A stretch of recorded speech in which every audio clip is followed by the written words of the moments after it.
What is happening, everybody? How y'all doing? I know technically it is 2020. Yeah. We're a little late, but we just got the numbers back from our team of nerds we keep in the basement, below the basement, where we film our podcast / whatever. YouTube whatever channel. it is, yeah. Whatever this amalgamation we've created is. All I know is it's the pound for pound best MMA channel on the planet. And I'm here with one of my good friends, Wesley, as you know. He is an expert in Brazilian Jiu-Jitsu. He loves submissions. He is currently a white belt. He is so good at the game. He's revolutionizing everything. It's amazing. I was so damn good, I demoted myself from 3 stripes because I was too drunk and fat.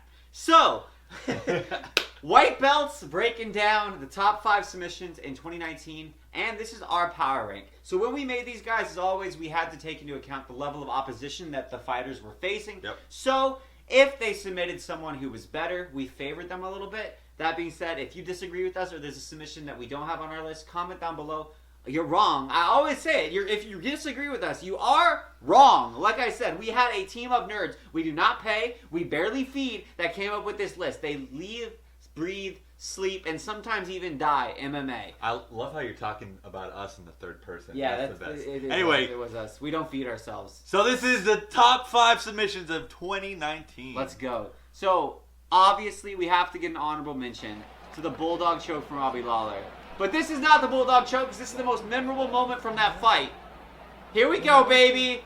Oh, what a slam. I remember watching that. I thought that was it. I thought the fight was done. And I cut it out, but he gets a beating, too. Yeah, like, he does.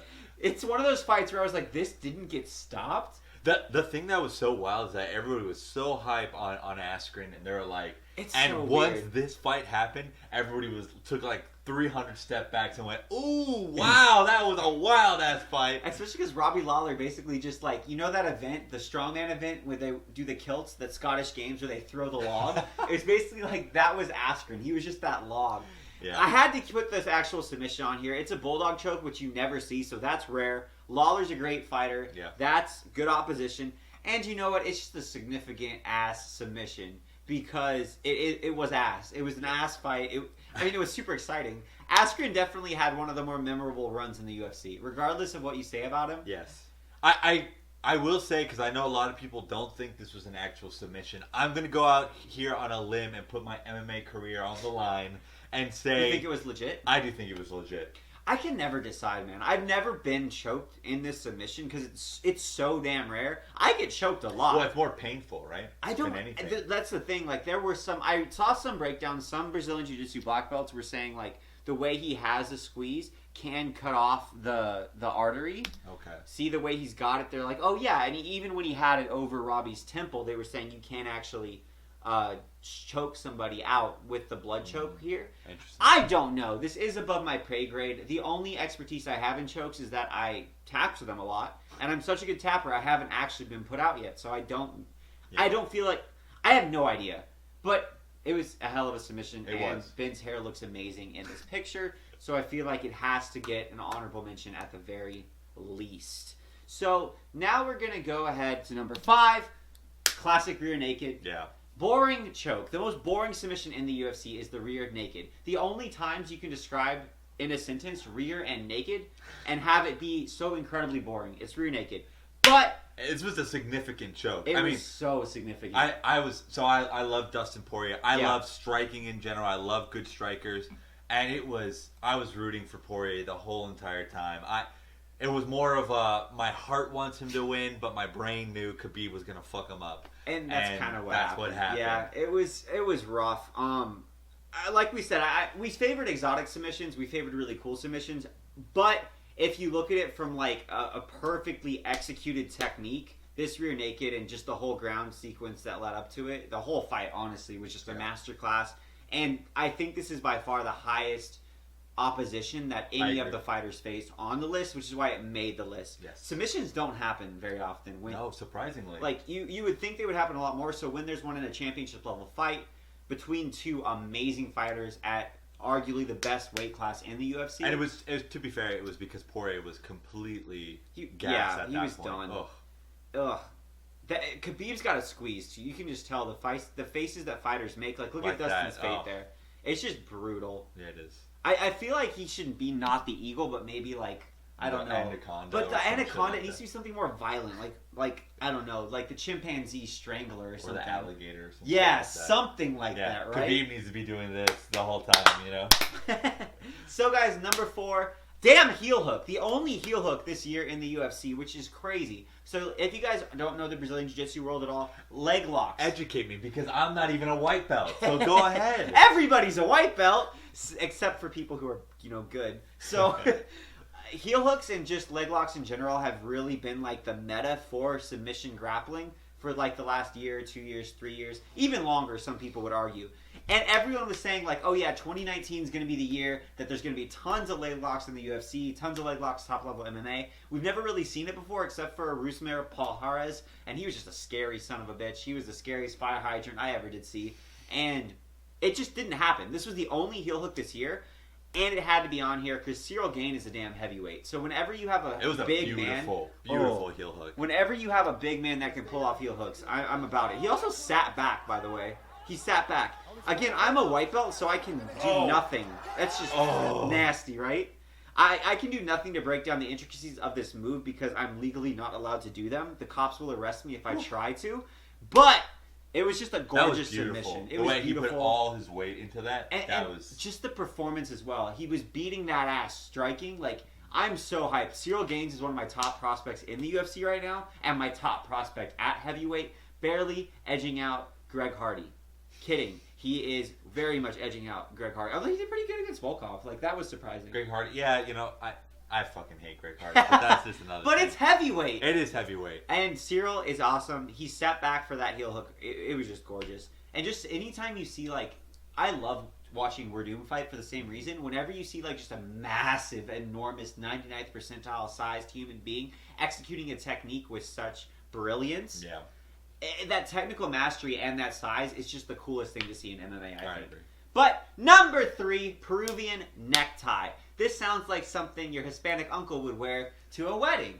But it's a really cool technique, and you'll see why. It's hard to tell what's going on. I'll do my best to break it down. There's a ton of these different neckties. There's like Japanese necktie, Peruvian necktie. And I'm going to be real. Necktie. Colombian necktie. That's a little different, though. Bolo necktie. Yeah. I just got that. Yeah, that's really funny. That's really dark. If someone got finished by a Colombian necktie, that would have to be our first Tongue submission. hanging out right on the neck. Anyways, I'll try to break it down, but you guys won't be able to really tell, and I won't be able to tell, but it's a dope-ass front headlock submission. So it's Misha, my second favorite Misha that's ever fought in the UFC. And it's just, it's gorgeous. He goes for it. You'll see, it's hard to tell what's going on. That's the only thing with a lot of these neckties. Most of what's doing the submitting is under, but you see he has his arm wrapped around his neck. It's just absolutely brutal. It looks like his eyes are about to pop, like the pus popping out of a pimple. So he gets the arm around his neck, and then he puts all his weight forward, correct? So look where you see how his leg is behind that guy's head? That's what makes it a Peruvian necktie, is that leg. And then you do almost like a leg curl motion. So the way, if this is a standard Peruvian necktie, because when someone has your neck wrap, they can do blood choke, they can do wind choke, whatever. But the Peruvian necktie, classically, you're using your leg to push on the back of their head and push their throat, neck and their throat onto the hands. Right, gotcha. So it's almost like it's a similar action to the guillotine, but replace the chest with the leg. That's super cool. It's brutal, and I have it on good authority from high-level belts that this is one of the most painful submissions to be caught in, because you're literally just smashing their trachea. Oh. So it had to go on the list. I love that's beautiful. It's gorgeous, isn't it? It's hard. It was so damn hard to tell what was going on with like the 2 pixels that we had to. This armbar by Cory Sandhagen. That was for me. This was number 1. You had this number 1? For me, this was number 1. That was so beautiful. Matrix the shit. Only reason why we picked number 1 because it was such a unique. Yeah, it was insane. But this is gorgeous. This is the most beautiful submission we have on the list. Arguably, it's so damn hard. It came down in technique between number 1 and number 2. Both are amazingly technically difficult to execute. But this also, I will say, I've heard really good things from Batista. Yeah, and it was a okay fight. Like it was kind of back and forth. It was definitely back and forth, considering how good. And this was his debut. Yeah, and Batista has made a good name for himself. Yeah. Sandhagen is awesome. I'm so bummed. The Edgar Korean Zombie fight is great. It was a really great fight, but I'm really bummed we didn't see Edgar versus Sandhagen. Yeah, that is a bummer. But this thing is gorgeous, man. Just the way, the athletic ability and proprioception to be able to flip like that while you're being turned. Oh. Like, the thing that's so impressive about this one isn't even the armbar. It's everything that led up to the armbar. Like, the fact that Sandhagen didn't try to catch himself. He never gave up on the armbar. He had the presence of mind, coordination, and awareness to feel the throw that Batista was doing and ride with it and flip with it, and just the balls to execute that technique. Yeah. He almost spiked himself. Yeah. This was about maybe 2 degrees away from being in our top 5 fails of 2019 in MMA. Because he could have been KO'd. He could have KO'd himself. Or broke his neck or something like that. It was just beautiful. Like, just the three-dimensional thinking to flip like that. It was great. Cory Sandhagen is amazing. Great. Sure. He's not even a prospect. He's a fantastic contender. And number 1, it had to be the twister. It's like such a damn rare submission. That second one of the UFC ever pulled off right here. Yeah. Bryce Mitchell, Thug Nasty, getting it done. This is another one. Like, I don't even understand how the twister works, except it's basically like the most extreme neck crank you can ever imagine. It's just like you're gonna snap somebody's head off. Right. It's like what people think happens in action movies when people go, and they just like do like 1 inch of rotation and suddenly the person's dead. But like that's a twister, right? And it's ludicrously hard to set up too. You have to get this insane position with all the right wraps. Oh man, it's so nasty. I feel like it's one of the most brutal looking submissions. And it's also just gorgeous how people can set it up with all the limbs of their body. Look at the way this man is just looking into his eyes, just like, he's in the abyss already. He's in the abyss. Baptiste, or his opponent is just gone. That's the last thing you see in your UFC career is Bryce Mitchell staring into you like that. Get you a girl that looks at you like Bryce Mitchell looks at his twister setup. He's in love right there. That being said, though, guys, those are our top submissions of 2019. Kind of a down year for submissions, just as far as the numbers go. The cream of the crop was fantastic. I'm super curious, though, because I do think leg locks have viability in MMA. I don't know about that. I just want to see more KOs. Oh, man. Anyway, that's just me. But we'll see. Every year there's less and less submissions. For whatever reason, that's super debatable. Well, I think because everybody knows how to swim. Yeah. And that's the thing.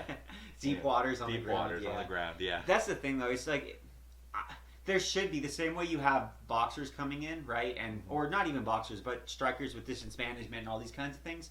I think that there will be an influx of fighters who really understand the leg locking game and kind of maybe fight in the Ryan Hall model with a distance taekwondo-based kicking game and Imanari rolls to leg entanglements and stuff.